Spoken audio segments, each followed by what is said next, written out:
Hello students, welcome to Unit 4 Notes Section 5.3. This is the last section of notes. I think it's lesson 6 in our Unit 4. So we're going to start with the warm-up. I'm going to walk you through it as well. Find the midpoint of each side of each triangle. Then connect each midpoint to the angle on the opposite side of the triangle. An example is provided for you. So here we have the middle, and instead connecting from middle to middle to middle like we did before, which kind of looked like this, okay, kind of looked like that, where we connected midpoint to midpoint to midpoint, we're now doing midpoint to opposite side. So opposite angle. So let's start with this midpoint here, and this midpoint here, and this midpoint here. And what I'm going to do is I'm actually going to connect it across to that angle right across. And there we go. Awesome. And the next one, I'm going to do the midpoint again. Here's the midpoint here. Here's the midpoint here, I believe, right? That was what, 1.5, 2, 1.5, 2. Yep. Okay. And then the midpoint for this one, I believe, was right there. It's the same pictures from the last one, from the last warm-up. So we're going to connect here to here. We're going to connect here to here, and here to here. All right. So this is awesome. These are what we call medians. They are different than mid-segments. So a median of a triangle is a segment whose endpoints are a vertex and the midpoint of the opposite side. So here we see a median, and we have a location right here where it's in the middle, but instead of connecting to the middle of this side like we did for mid-segment, we now connect to the angle. There's no parallelism happening here, so nothing's parallel, but we do know that we have two congruent measures, two congruent lengths, one being here and one being here. So up here, we can actually label our lengths. We'll have, let's see, we have this congruent to this congruent to this, and this one congruent to this one. The last item that we want to focus in on is this right here. That's a special point. That point is extremely special for this triangle. That point is what we call a centroid. A centroid is literally the center of balance. If you were to have a paper, or let's say this triangle is made out of metal, and you tried to balance it on a pencil point, it would actually balance perfectly right there. And the reason why is because that centroid, there's an equilibrium that's happening there that that would balance. It's pretty much a bunch of lever. This right here, it weighs as much as this area, as much as this area. So it's truly the center of balance. So what else do we have? We have all right, sorry about that.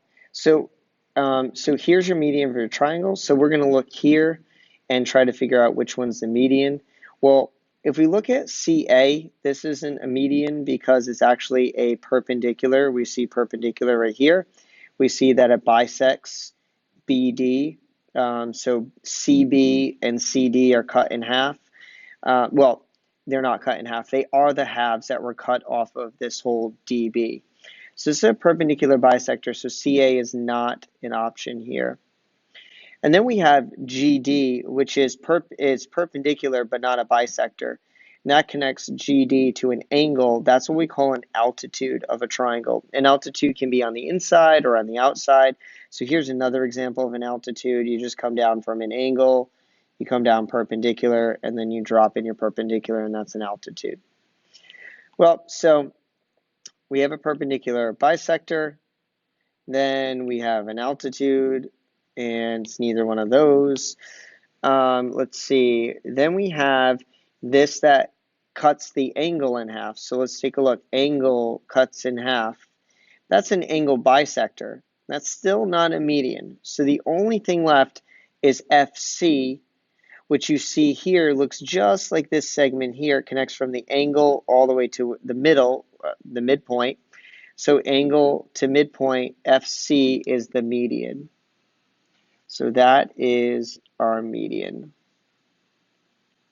Median is FC.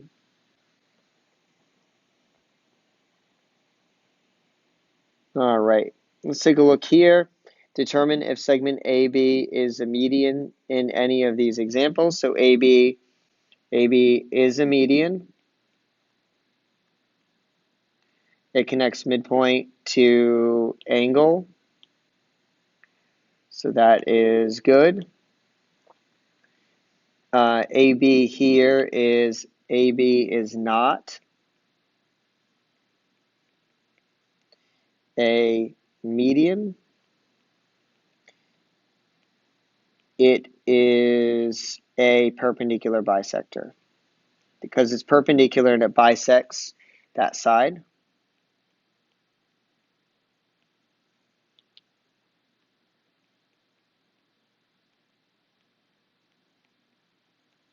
All right.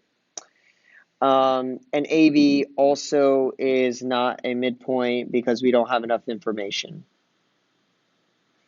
I wish we did, but we almost have enough. We do have, I mean, it can be perpendicular, but it's got to be, we have to know that it bisects this side, which I don't know. So it can be perpendicular as if it was an isosceles triangle. AB is not, is not a median.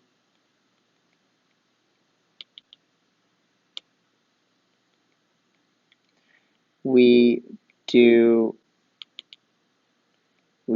not have a let's just say enough. I was going to say a perpendicular. We don't have a bisector, but I'm just going to say we do not have enough info. All right. So again, here's your centroid. You have your congruent parts. That's your point of balance of these triangles, which is really cool. And so here, when three or more lines intersect in one point, we call that the centroid. We say that they are concurrent. The point at which they intersect is a point of concurrency, which is right here. In a triangle, the point of concurrency of the medians is the centroid. So this is point of concurrency, also called a centroid.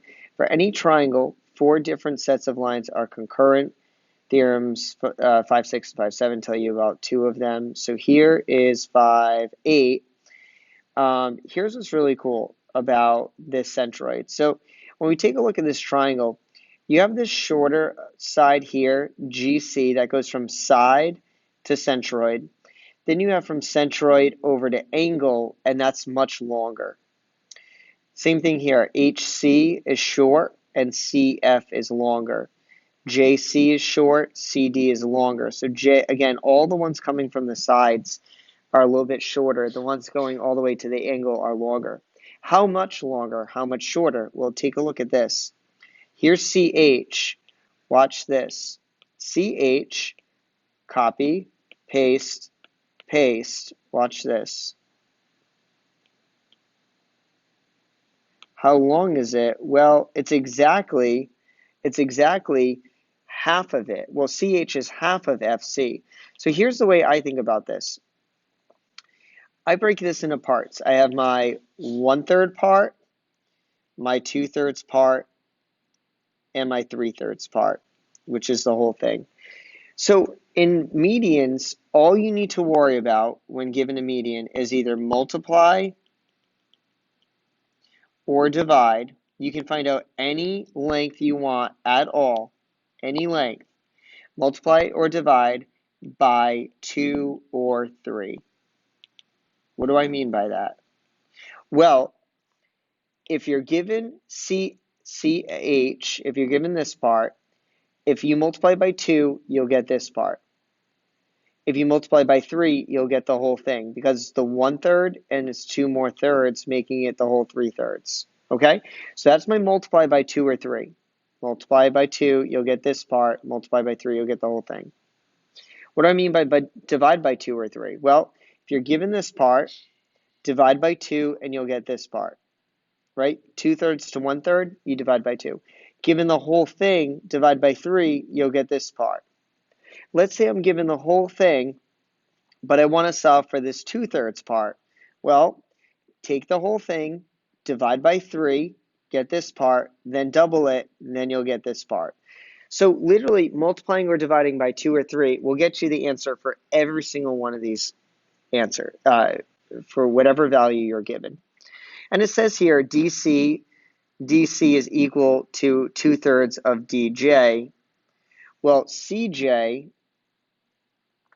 is also equal to 1/3 of DJ. So let me write in these. So CJ is equal to 1/3 of DJ. What is it? EC, so CG is equal to 1/3 of EG.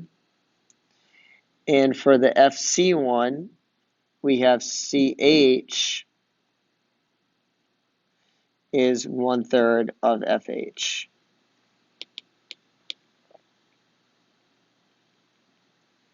Okay?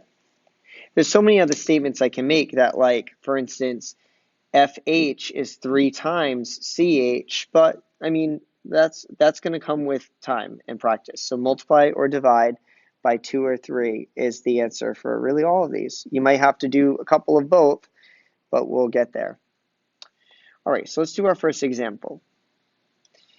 In triangle ABC at the left, we have D, that's a centroid, and we have DE equals 6. So 6, this one's 6. That's my 1/3 part. So my 2/3 part is 12.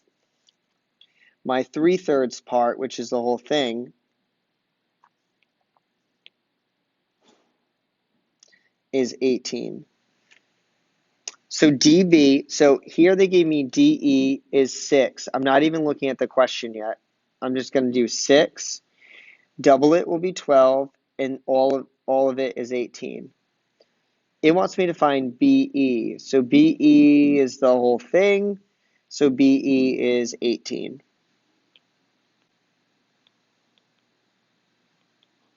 And we're done with that problem. All right. Find BD. Check that. Okay, we already found BD. BD is 12. So it says BD is 12. I'm going to do BD is 12. Whoops, I don't need the line segment above it. BD is 12. And it says check that BD, which is 12, plus DE, which is DE is 6, is equal to BE, which we got was 18. So does 18 equal 18? And the answer to that is yes. Okay? That's it for that. All right. C is the centroid of DEF. So C is the centroid here. So again, here's my 1/3 part and my 2/3 part. Here's my 1/3 part and my 2/3 part. So I don't know what they're going to give me yet, but I already know my 1/3 and my 2/3 parts. So we have that GF equals 6x squared plus 9y. So 6x squared GF is this whole thing. 6x squared plus 9y. Before I even go to look at what it's asking me, what I'm going to do is I'm going to divide it by 3 first. So if I take 6x squared plus 9y and I divide it by 3, I get 2x squared plus 3y. All I'm doing is 6 divided by 3 is 2, and 9 divided by 3 is 3. So I get 2x squared plus 3y. So this is going to be this part, 2x squared plus 3y is CG. That's the amount of CG. And then what I'm going to do is I'm going to double this. So I'm going to take 2x squared plus 3y, and I'm going to multiply that by 2, and I'm going to get 4x squared plus 6y. So this part is 4x squared plus 6y. If I did it right, let's take a look. 2x squared and 4x squared is a total of 6x squared. And 3y plus 6y is a total of 9y. So I did all of this right. We get the exact length that I need that to be. So it says, if that is true, which expression is represented by CF? So CF here is 4x squared plus 6y, which is this answer right here. And so that was, I know I make it look easy, but that's definitely like an SAT type question where they don't necessarily give you something easy like, oh, let's call this 18. What is this piece going to be? Well, that would be 6 and that would be 12. But in this case, they're leaving in terms of variables. Okay, so we got a couple more. We have these 2 slides, and then we're done with our unit, and we'll do this part in class here. So it says if y, so this is the same picture 3 times. I just let you, so you don't have to erase it. You can write right on it. Let's see. We're going to do, we did green, we did purple. Okay. YW is 9. So YW is 9. So this part is 9. That's all they gave me. So 9 times 2 is 18, and 9 times 3 is 27, or 9 plus 18 is 27. So I have 27. So it says here, find TY. TY is, whoops, TY is 18, and TW, which is the whole thing, TW is 27. We are done. Okay, let's say YU is 9. So YU is 9. Well, we're going to have to find half of that, which is 4.5.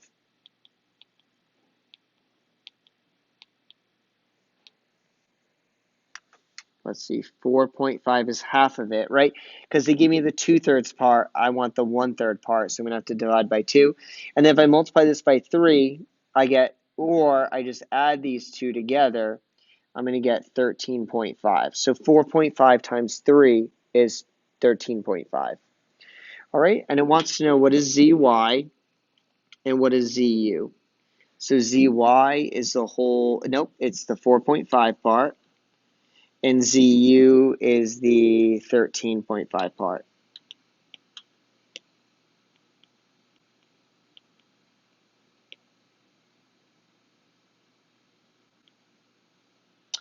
All right. If ZX is 9, so ZX is 9. So now we're switching again. ZX is 9. Wait a minute. VX is 9. So here's 9. This whole thing's 9. So what you have to do first is do 9 divided by 3 is 3. So that's your short part. That's your 1/3 part. And then times 2. 3 times 2 is 6. So that's your 2/3 part because you're going to double it. Okay, so that's 6. So we have X, we have VY. VY looks like it's the 6 part, and YX is the 3 part. 3, 6, 9. We're good. All right, one more slide left. So use the figure at the right for exercises 37 and 39. What is RD if RL is 54? So RL is 54. So I'm going to do 54 times 2 and then times 3. So 54 times 2 is 108.